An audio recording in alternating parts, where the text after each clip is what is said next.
Place a bead of warm pink opaque in Zone 3 and guide it into Zone 2 to create a reverse French. Refine with a file if needed to create a crisp line. Place a bead of pure white to create a thin smile line.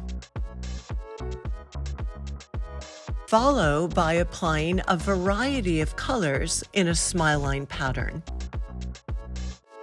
Refine the smile line area if needed so all lines are crisp. Encase the smile lines with clear. Clean the nail with IPA to remove the top film. Shape and refine using a 180 grit file. Apply a layer of Brisa gloss.